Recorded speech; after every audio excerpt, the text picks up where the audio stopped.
Hello check. अब भैया थोड़ा आवाज बढ़ाइएगा। Hello hello check. जी हाँ मेरे दोस्तों, हर साल के भांति इस साल भी नवयुवक सरस्वती पूजा समिति आप लोगों का हार्दिक अभिनंदन करती है और करती रहेगी। तो उठाइए दोनों हाथ और प्रेम से बोलिएगा सरस्वती माता की जय, सरस्वती माता की जय। साल भर पर आती है विद्या देकर जाती है, साल भर पर आती है विद्या देकर जाती है। सरस्वती माता विद्या के दाता, सरस्वती माता विद्या के दाता, सरस्वती माता विद्या के दाता। सरस्वती माई के पूजा चरणवा बजाई बया के भेटी के अनवा। सरस्वती माई के पूजा चरणवा बजाई बया के भेटी के अनवा। केहू न जाई आगे बात के, अरे चीर देंगे फाड़ देंगे, अब जो भी माँ के भाषण में बोलेगा उसे धरती में गाड़ देंगे। सरस्वती माता की जय। पूजा करो पाँच के भाषण होई नाच के, पूजा करो पाँच के भाषण होई नाच के, करो पूजा पाँच के भाषण होई नाच के, पूजा करो पाँच के भाषण होई नाच के। सरस्वती माता विद्या के दाता, सरस्वती माता विद्या के दाता।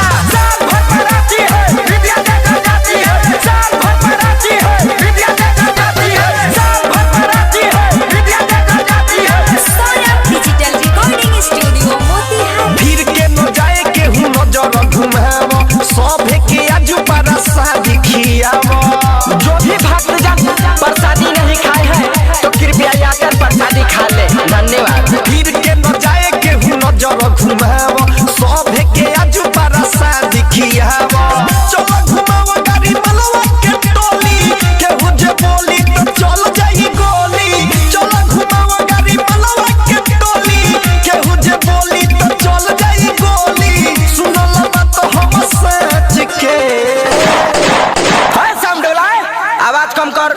हाँ, एक आवश्यक सूचना, मेरे समिति के जितने भी सदस्यगण हैं, अगर मेरी आवाज को सुन रहे हैं तो सबसे पीछे एक लड़का ब्लू टी शर्ट पहना हुआ है और सामने वाले जो छत पे लड़की है उसको लाइन मार रहा है, तो उसको पता नहीं है कि लफुआ का भाषण निकला हुआ है। बोल दो सिस्टम में रहे। सरस्वती माता विद्या के दाता, सरस्वती माता विद्या के दाता। पूजा करो पाँच के भाषण होई नाच के, पूजा करो पाँच के भाषण होई नाच के, करो पूजा पाँच के भाषण होई नाच के, पूजा करो पाँच के भाषण होई नाच के। तो भाइयों एक शायर याद आ गया, कहते हैं कि शीशम की लकड़ी की सुगंध चंदन की लकड़ी से कम नहीं, शीशम की लकड़ी की सुगंध चंदन की लकड़ी से कम नहीं।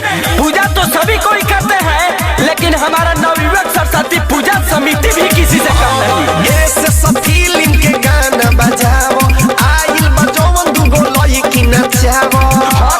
सब लंढे बा। ऐसे सब फीलिंग के गाना बजाओ, आइल बजौन दुगो लइकी नचाओ। किसन सुधीर लगावे जयकारा, अगला साल माही होई है दोबारा। सौरभ ऐश्वर लगावे जयकारा, अगला साल माही होई है दोबारा। कहे सारा विरोध सच के।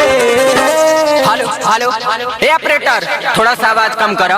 केहू भी ट्रैक्टर के ढाला पलटक के डांस न करी, कायदा में रहो लोगन, फायदा करी। न तो जाना लो लोगन बम चली चाहे गोला, बम चली चाहे गोला, और हमनी के भाषण हर साल ऐसा ही होला। पूजा करो पाँच के भाषण होई नाच के, पूजा करो पाँच के भाषण होई नाच के, पूजा होई पाँच के भाषण होई नाच के, पूजा होई पाँच के भाषण होई नाच के। Saurabh digital recording studio Motihari.